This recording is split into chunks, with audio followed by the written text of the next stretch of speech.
Boa noite, queridas irmãs, queridos irmãos. É uma alegria muito grande aqui de novo.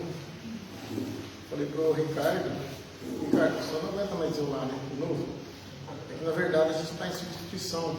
Um companheiro que estava feito compromisso para vir, mas por motivo, né, de enfermidade não conseguiu estar presente. Mas para mim sempre é uma alegria muito grande. A gente não pode perder a oportunidade quando a gente tem que falar de Espiritismo, né? Falar da nossa consoladora doutrina, que tanto nos ajuda, nos dá sentido, né, para a nossa vida e faz com que a gente comece a imaginar certinho, né, a nossa trajetória na Terra. Nós vivemos, né, imaginando situações de vidas, né, diariamente, e a doutrina nos assenta, né, nessa existência, nos dá bastante esperança, nos dá bastante vontade, né, de lutar e entender o real motivo que nós estamos vivendo aqui nesse planeta, nesse processo, né, reencarnatório no qual todos nós estamos condenados, né, a viver. Então, é uma alegria muito grande. E quando o Ricardo me disse para mim, feito o convite, eu até brinquei com ele, falei, nossa, Ricardo, mas estamos em cima da hora, né? O que eu vou falar lá, né? O que eu posso falar lá sábado, né? Mas me veio uma intuição que eu achei até bacana, mas o tema é um pouco estranho, né? Falando um pouquinho deles. Estranho, né? Esse tema é meio estranho, na verdade, porque na hora eu acho que eu fui feliz de pensar, sim, porque falar dos outros é muito fácil, né? Acho que quem de nós aqui, durante o nosso dia, não fala do outro alguma coisa, não sempre falando do outro. Acho que todos nós aqui, todo momento, nós estamos falando de alguém, ou bem ou mal. Espero que seja mais o bem do que o mal.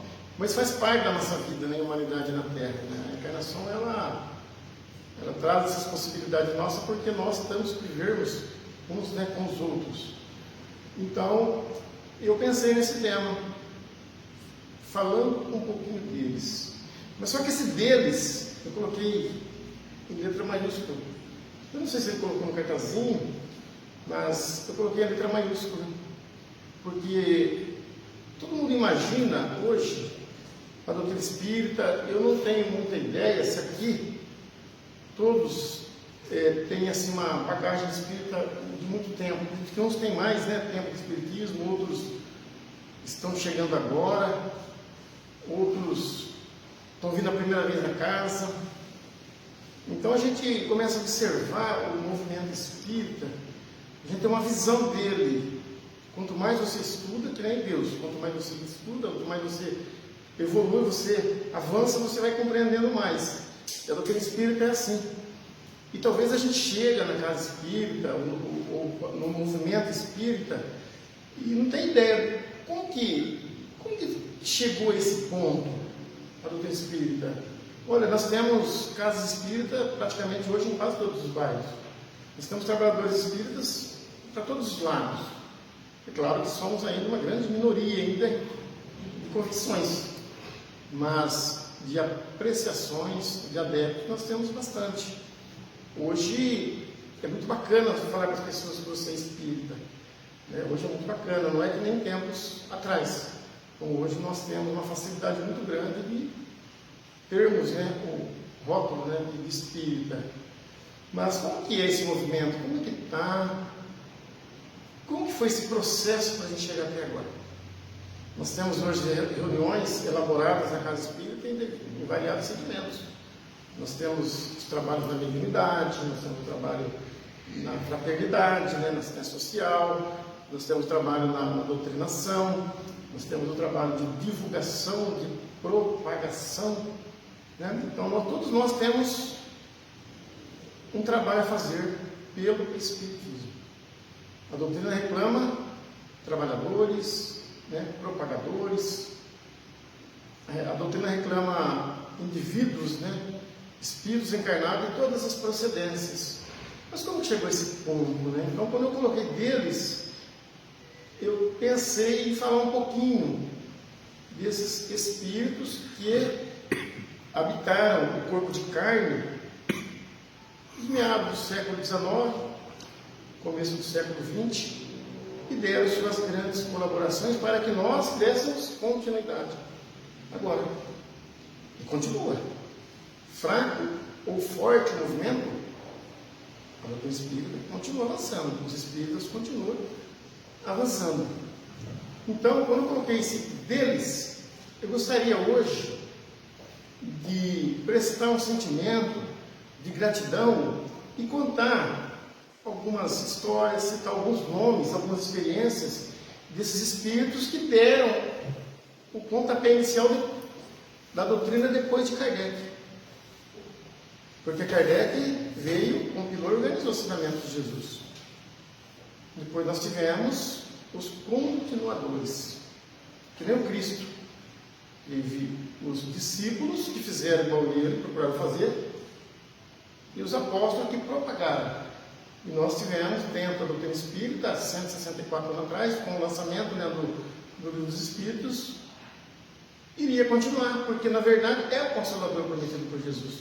Então nós, querendo ou não querendo, a doutrina espírita sempre vai estar em atividade. E ela contou com a colaboração de grandes nomes, pessoas maravilhosas, vestidas no corpo de carne, no corpo masculino, no corpo feminino, e até hoje ela conta com esses colaboradores. Só que para muitos que estão chegando na doutrina agora, não sabem quem foi esses baluartes, esses grandes espíritos que habitaram a Terra. E nós estamos num mês muito especial, mês de agosto nós estamos, né? Nós estamos num mês que se comemora hoje 116 anos do desencarne de um homem que habitou o corpo de carne com o nome do Dr. Adolfo Bezerra de Menezes.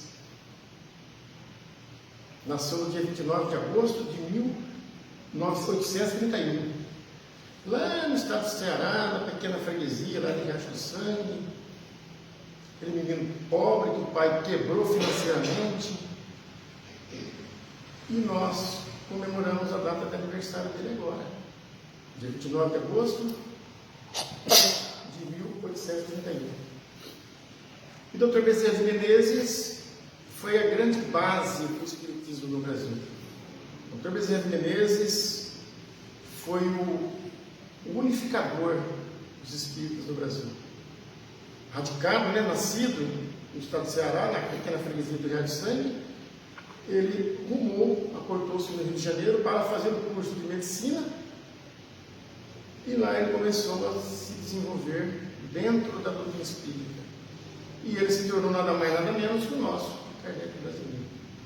Então, o Dr. Bezerra de Menezes, no estado do Rio de Janeiro, teve cargos políticos, foi médico, fundou associações. Ele foi o grande unificador do espiritismo naquela época, onde a capital do Brasil era o Rio de Janeiro. E lá ele se tornou um grande médico dos pobres. Convicto espalharei para toda parte, porque a doutrina espírita precisa ter convicção. Se a gente não atingir convicção, a gente não consegue ir adiante nela. Nós temos que sabermos o que está fazendo em todos os setores da nossa vida. Se nós estamos diante de uma doutrina dessa, nós temos que saber as bases e temos que atingir a convicção. Porque ela vai reclamar isso de nós. Ela vai reclamar isso de nós. Então, o Dr. Bezerra de Menezes foi um dos grandes baluartes do espiritismo, denominado por nós, não por ele, mas por nós, nosso grande, Kardec brasileiro.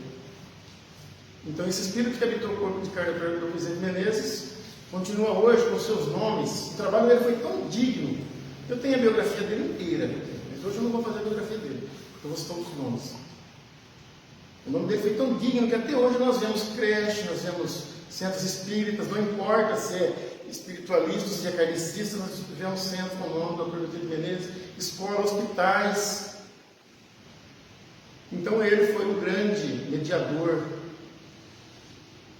Ele foi que deu continuidade naquele primeiro grupo de estudos que era reunido entre alguns nomes, alguns vultos da época, como Bittencourt Sampaio, Quintino Bocaiúva, e outros tantos, Joaquim Travassos, Augusto Elias da Silva, que é o centro que nós fundamos lá na Liberdade com esse nome, Augusto Elias da Silva.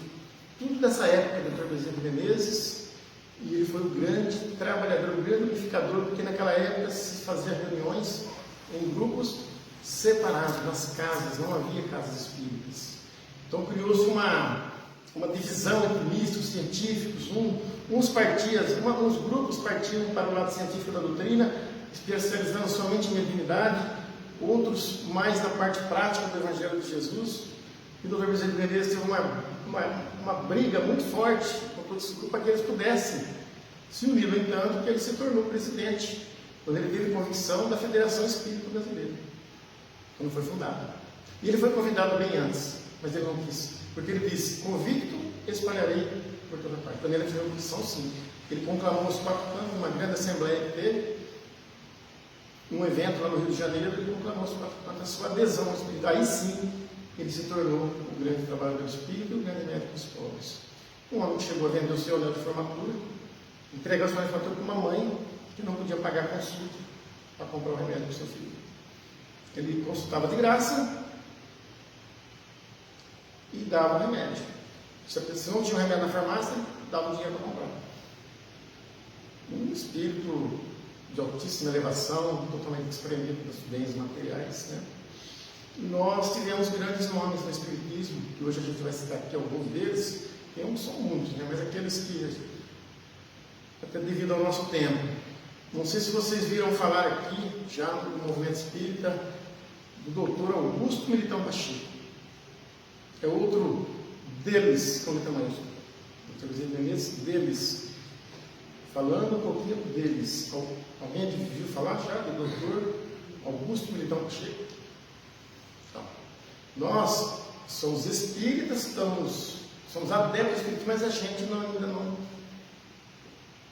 não tem conhecimento das bases. Isso aqui não está assim hoje, esse movimento, por acaso. Como está tendo agora, as lideranças espíritas, os movimentos, os trabalhadores, naquela época teve, só que hoje está muito mais fácil de se declarar e se trabalhar dentro. Hoje nós temos tecnologia, olha aqui. Hoje nós temos tecnologia, hoje está muito mais fácil, naquela época não. Dr. Augusto Militão Pacheco. Esse nome foi da mesma época que o Dr. Bezerra de Menezes. Por coincidência, ele se tornou discípulo de Dr. Bezerra de Menezes. Por quê? Porque se formaram em medicina junto na mesma faculdade.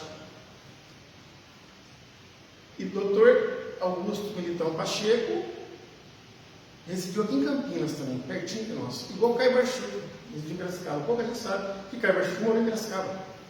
2 anos. Pouca gente sabe. Outro baluarte do Espiritismo.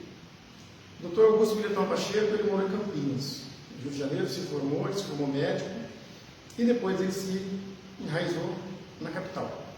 Morou um tempo em Campinas, se enraizou na capital, e ele foi o grande unificador dos centros espíritas, das associações espíritas do estado de São Paulo. Ele fundou a FESP, Federação Espírita de São Paulo. Isso tudo lá no início do século XIX, no início do século XX. Doutor Augusto, então eu estou falando isso porque eu gostaria muito que quem realmente tem vontade de estudar o Espiritismo, entra no YouTube, no Google, procure informações sobre esses nomes. Lá vocês vão ter todas a biografia, todos os trabalhos que esses homens prestaram para que o Espiritismo tivesse como está hoje. Dr. Militão Pacheco, ele simplesmente trabalhou junto com o Dr. Emílio Ribas, que nome conceituado do hospital, se interessou pelo Espiritismo. E todos esses médicos, esses grandes nomes da ciência, se interessaram pelo Espiritismo, foram chamados ao Espiritismo, na sua grande maioria pela dor. Augusto Militão Pacheco, um ótimo médico, depois se tornou homeopata, mas ele teve a morte de uma filha, com 8 anos de idade. Foi um baque na vida dele. E por que ele veio ao Espiritismo? Um dia ele foi assistir uma sessão espírita, ele era um homem muito aberto. A tudo que se falava para ele, ele procurava averiguar. Assim como o nosso Allan Kardec. Aberto à negociação, a gente costuma dizer, né, Marcelo? Tudo que se falava, ele verificava. O Kardec foi assim, Allan Kardec ele foi o grande observador. Não foi codificando a doutrina de qualquer jeito. Que nem nós não podemos ser espírita de qualquer modo. Então, nós temos que ter ciência daquilo. Como que esse movimento está dizendo? O que é espiritismo? Você caiu de paraquedas agora na nossa vida? Você não fala, o espiritismo ajuda muito, mas o espiritismo ajudou. Nós tivemos milhares, indefinido o número de espíritos encarnados e desencarnados que está te ajudando através da doutrina. A doutrina ajudou todo mundo. E todo mundo ajuda todo mundo, desde que todo mundo tenha o mesmo objetivo, o mesmo ideal. Então o Dr. Augusto Militão Pacheco, ele assistiu uma reunião no Centro Espírita em São Paulo, Associação Espírita, que acabou sendo presidente lá, São Pedro e São Paulo, ali na Zona Leste. Ele foi assistir uma reunião mediúnica e ele, na hora da reunião, ele clamou a Jesus que se aquilo fosse verdade, para ele acreditar na doutrina espírita, que a filhinha dele viesse abraçá-lo naquele momento, e viesse dar um beijo nele, que aí ele acreditaria realmente na doutrina espírita. E durante a reunião, no término da reunião, 2 médiuns chamaram ele e ele não contou para ninguém durante a hora da reunião. Ele simplesmente, 2 médiuns chamou ele e falou que tinham visto uma criança do lado dele. Uma menina muito bonita estava ao lado dele, o abraçando. Foi a partir daquele momento que ele se dedicou a sua vida totalmente ao espírito. Um médico, discípulo de Dr. Bezerra de Menezes, o Dr. Militão Pacheco, ele também gostava de graça. Ele gostava de graça. Ele tirava um tempo da vida dele para as consultas de graça. E ele foi, o que Bezerra de Menezes fez para o Brasil na época da unificação, ele fez aqui em São Paulo. Ele corria todas as casas espíritas tentando colocar o espiritismo dentro dos liames de Allan Kardec. Porque até hoje, viu gente, o espírita tem muitas casas espíritas que escorregam, saem fora da linha dos ensinamentos da organização kardeciana. Então tem muitas casas que se denominam casas espíritas, mas não trabalham assim. A maior luta do Dr. Militão Pacheco, na época, depois que ele teve a convicção, foi fazer com que as casas espíritas, ele criou essa Federação Espírita do Estado de São Paulo. Então lembrem-se, quando estudarem o Evangelho dos Espíritos, quando estiverem numa mesa mediúnica, reunião mediúnica, quando estiverem fazendo uma sopa fraterna, lembra desses nomes, porque eles foram a inspiração para aqueles que deram continuidade. Quantas casas espíritas não foram fundadas em seus nomes? Hoje tem uma casa espírita na Zona Leste que chama Centro Espírita Dr. Augusto Militão Pacheco, assim como o Dr. Bezerra de Menezes. Olha como é interessante, né? A gente chegar numa casa espírita, ver tudo certinho, tudo prédio, tudo bonitinho, tudo bom, mas por que ele chegou a esse ponto? E se nós não tomarmos também, não tomarmos as rédeas e também dar a nossa contribuição para que a doutrina continue, porque nós vamos passar, a doutrina não. Nós vamos depois trabalhar em outras dimensões, dentro da casa espírita, mas se não tiver os encarnados aqui para ajeitar as cadeiras, para pôr os livros na mesa, não tem como. Terça-feira aconteceu um fato muito importante no nosso Agostinho lá, no Augusto Elias. Terça-feira não teve reunião, em terça e quinta, porque foram lá, quebraram o relógio e arrancaram do junto da reunião. Por quê? Por que numa casa espírita? Então nós temos que ter os encarnados para zelar pelo movimento espírita. Porque a espiritualidade, nós, convictos da doutrina espírita, vamos ter uma visão em outra dimensão da doutrina espírita, vamos ajudar as casas. Vamos trabalhar. Tem espíritos trabalhando lá agora na sala, né? Sabe que tem também? Trabalhando lá, tem aqui também. E tem aqui lembrando de algumas coisas que eu gostaria de falar. E vai me lembrar. Mas eu não vou falar tudo que eu gostaria de falar, com certeza. Porque nós somos habitando um corpo de carne, nós temos as nossas físicas, nós temos o nosso lado físico. A espiritualidade está em outra dimensão, mas eles estão relacionados, estão nos ajudando. Então, atingindo convicção, estudando as obras, nós devemos lembrar desses nomes. Agora eu vou falar de uma pessoa maravilhosa. não sabia nem ler nem escrever. E eu tive a oportunidade, essa encarnação para mim foi muito gratificante para mim. Foi, apesar de todas as dificuldades que nós passamos em todos os setores da vida, né? De todos os choros, de todos os ranger de dentes, a gente ainda tem que agradecer muito pela encarnação que tivemos. Eu tive a oportunidade de 5 vezes em Uberaba e tive a oportunidade de conhecer a Dona Maria Aparecida Ferreira. Isso acho que vocês também não sabem também. Ouviu falar? Alguém viu falar do Hospital do Pênfigo, do Fogo Selvagem de Uberaba? Não. Ouviu falar? Ela simplesmente foi a fundadora desse hospital. Discípula de Chico Xavier. Gente, eu estou falando me arrepio aqui, tá? É emocionante. Eu sei que para muitos aí talvez não vai cair a ficha ainda, mas se um dia tiver entrando no YouTube e ver a Dona Maria Aparecida falando do tratamento que ela fazia para os doentes de fogo selvagem, você vai chorar. Com certeza. Você vai se emocionar. Está lá no YouTube, você entra lá, procurar lá, Maria Aparecida, Hospital do Pênfigo, Fogo Selvagem, vai aparecer várias reportagens dela. Espírita, discípula de Chico Xavier. Aí o Chico era... Aí ele pergunta para o Chico por que aqueles espíritos passavam por aquela enfermidade do fogo selvagem. O fogo selvagem é uma doença que a pessoa fica em carne viva, por dentro e por fora. Por dentro e por fora, tá? O fogo selvagem não era só por dentro e por fora, tá? Por dentro também. Manifestava na boca, nos narizes, nos órgãos genitais, tudo. E lá nós vimos enfermos na época que a gente foi lá, enfermos nessas condições. E a Dona Maria Aparecida Ferreira, que já desencarnou, né? Ela teve uma vida inteira dedicada a esses doentes. Você sabe quem que era esse doente? Que ela perguntou para o Chico. O Chico disse para ela que aqueles doentes que estavam passando pela aprovação do fogo selvagem eram os inquisitores daquela época, que queimavam as pessoas vivas. Mas e aqueles que o fogo selvagem atingia por dentro? Eram aqueles que estavam reparando erros, faltas que faziam as pessoas vivas beberem óleo quente, queimado. Então, não sei se vocês já escutaram eu falar aqui algumas vezes, que tudo que você faz volta para você. Automaticamente, tudo que a gente faz volta para a gente. Tanto as coisas boas como as ruins. Eu contei a história do agricultor dos Estados Unidos, que ele distribuía as sementes melhores da colheita dele para os mais pobres, as pessoas que não conseguiam ter uma qualidade muito boa no milho. E ele era o expoente nos Estados Unidos, ele era o agricultor que mais produzia os grãos de milho mais sadios. E ele simplesmente dava as espigas dele para os outros agricultores mais fraquinhos.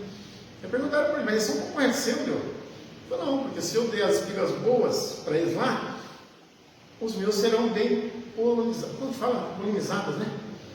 Porque as abelhas, elas vão trazer o que elas querem, vão trazer para mim, e a minha levar para deles. Então, se eu der sementes boas para eles, a polinização minha será excelente, maravilhosa, e eu vou ter uma produção ainda maior. Olha que lição de sabedoria. Eu estou ajudando eles também, ao mesmo tempo, né, estamos ajudando, todos nós vamos produzir uma boa farinha, porque nós vamos ter qualidade no nosso vinho.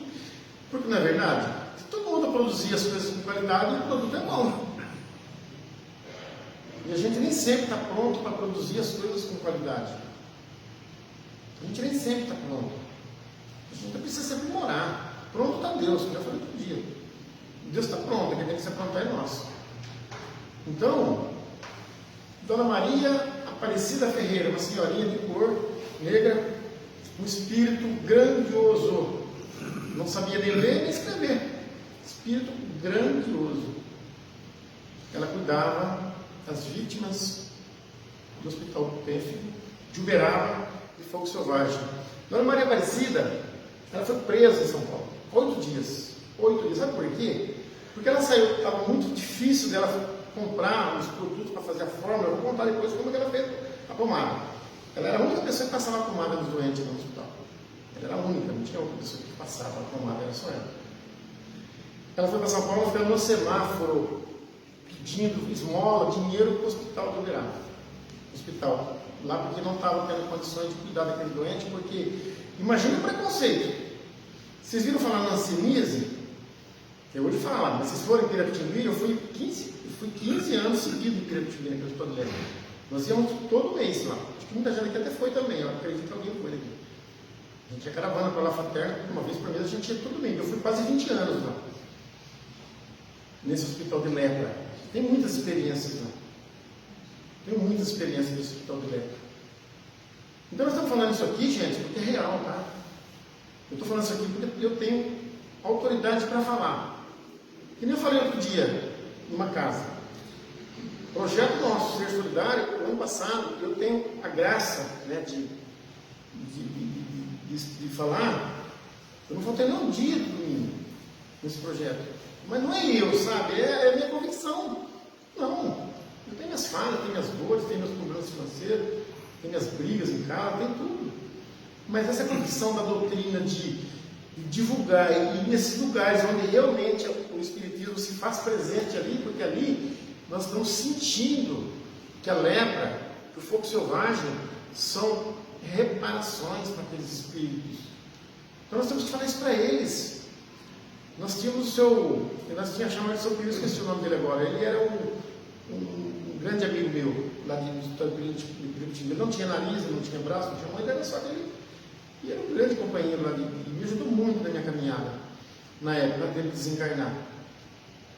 E nós temos que falar para essas pessoas, porque muitos deles estão naquelas provações, mas eles não sabem que são reparações. Para eles, Deus é injusto. E a Dona Maria Aparecida, trabalhando com essas pessoas, ela começou a trabalhar na casa dela, tratando essas pessoas doentes na casa dela. Dona Maria Aparecida, ela de Uberaba, ela tratava na casa dela, a casa dessa Manqueira, gente, onde no antigo necrotério. Ela falou que ela tratava dos doentes lá que aparecia, do Brasil inteiro ia pessoas de fogo selvagem para ela cuidar.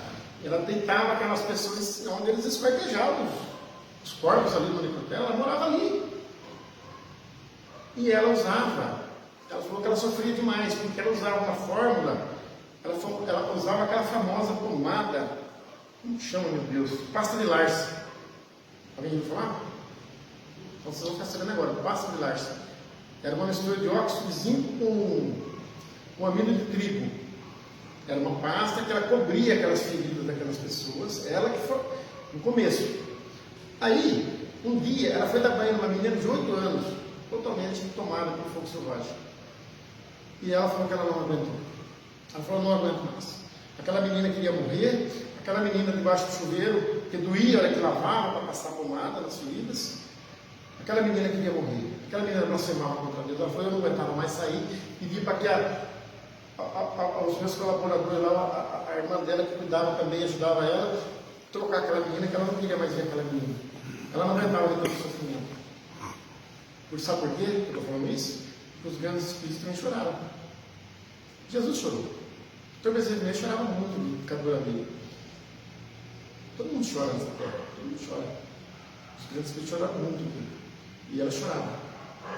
Aí ela pediu, ela saiu para fora, respirou, sentou debaixo de uma árvore, na casa dela, e pediu que precisasse ter uma forma melhor para que aliviasse a dor daqueles corpos sofridos, né, na terra. E naquela noite ela dormiu, ela teve um sonho. Ela falou, não foi um sonho, foi uma palavra, foi uma voz que veio no meu ouvido e ditou a fórmula para ela, da pomada. Ela passou até ela desencarnar agora. Aquela pomada, veio uma voz em sonho e disse para ela as fórmulas, para que ela pegasse vaselina, lamolina, ácido sulfênico e vaselina, que essa seria a forma que ia compor para que ela pudesse aliviar todo o sofrimento daquelas feridas. Aí no outro dia ela não viu a hora que raiasse o dia, ela acordou atônita com aquele sonho e foi atrás dos farmacêuticos da cidade. Ela falou o nome, olha gente, eu não sei se eu vou falar certo, mas ela falou o nome de dois farmacêuticos da rede Drogazil. Mas eu acho que a Drogazil, porque essa rede Drogazil tem muito tempo, né? Nem a farmácia Droga Raia, né? O Kleber Schutt, patrão do Kleber Schutt, que fundou a primeira farmácia Droga Raia lá em Araraquara. Hoje ela vem no Brasil inteiro, acho que é fora do país. E eu acho que essa Drogazil que ela falou, esses farmacêuticos, falou para ela assim, Dona Maria, mas como é que nós vamos fazer as fórmulas? Tem um produto aqui, mas é a quantidade. A quantidade eles não me falaram. Falou que a fórmula é essa. Faz um tamper. Aí eles fizeram 12 quilos para ela da fralda. E ela começou a passar aquela forma para aqueles doentes, e aqueles doentes começaram a ser curados. O fluxo selvagem, muitas pessoas foram curadas, dependendo do tratamento, e ela que dava banho e passava a pomada. Eu tive a felicidade de conhecer ela pessoalmente, tá, gente? Eu fui lá, fui no hospital. No hospital e tive a honra de abraçar ela. Isso aí foi uma das coisas grandiosas da minha vida, que eu tive a oportunidade de ir lá no Chico, e tive a oportunidade de ir 5 vezes no Chico, conhecer o trabalho dele, e tive a oportunidade de conhecer a Dona Maria Aparecida. E fui no velório do Chico. O Chico desencarnou, já esteve lá também. Foi uma das maiores emoções que eu senti na minha vida. Fora do meu pai e da minha mãe, eu acho que dele, só quando meu pai e da minha mãe era um sentimento de perda, a dele não. A dele parece que era de ganho, parece que a gente estava. Era diferente, era um sentimento diferente. Então, a Dona Maria Aparecida foi um grande nome que todos nós devemos lembrar, de pessoas que renunciaram à sua vida. Ela não saía de casa para lugar nenhum. A única ligação de casa foi para São Paulo, para pedir esmola no semáforo, para arrecadar dinheiro. Ela foi no Palácio do Planalto, quando era atenção para ela, no Palácio do Governo, de verbas. Aí o pessoal de Uberaba ficava sabendo, as autoridades de Uberaba ficaram sabendo que ela estava pedindo lá, e mandaram prender ela em São Paulo. Ela ficou 8 dias presa em São Paulo, porque ela estava pedindo no semáforo, pedindo ajuda para o hospital, que ela falou que precisava de ajuda e ela não tinha por causa do preconceito. Se alguém tiver um dia por causa de Pirapitini, tem a colônia lá. A colônia lá, vê agora informaram bastante para ver, mas os pavilhões lá eram subhumanos. No lugar da psiquiatria lá, as pessoas ficavam tudo amarradas, parecendo os bichos mais ferozes da psiquiatria. Dá medo de entrar naquele lugar, dava medo. Imagina o preconceito daquela época. Então, Dona Maria Aparecida Ferreira, quem quiser entrar na internet e procurar saber, Hospital do Tempo do Selvagem, foi um grande nome também no Espírito no Brasil, discípula de Chico Xavier, e que enxugou lágrimas, né, secou feridas, e deu uma grande lição de vida para nós, que somos espíritas hoje, convictos, né, na doutrina. E vocês devem ter falado também de Batuíra. Já ouviram falar de Batuíra? Tá? Alguém sabe alguma coisa de Batuíra? Eu estou falando isso aqui por cima. Se vocês entrarem depois, procure, por favor. Eu só estou falando porque a gente precisa saber. Antônio Gonçalves da Silva, português, nasceu em 1839 em Portugal. Veio para cá, para o Brasil, por volta de 1950. Ele teve um grande nome na vida pública em São Paulo. Ele trabalhou muito em São Paulo, mas ele começou entregando jornais. Mas foi tudo pela espiritualidade, foi tudo programado pela providência divina que ele fosse entregador de jornal. Ele entregava. Porque São Paulo, naquela época, tinha 30 mil habitantes, era muito pequeno, né?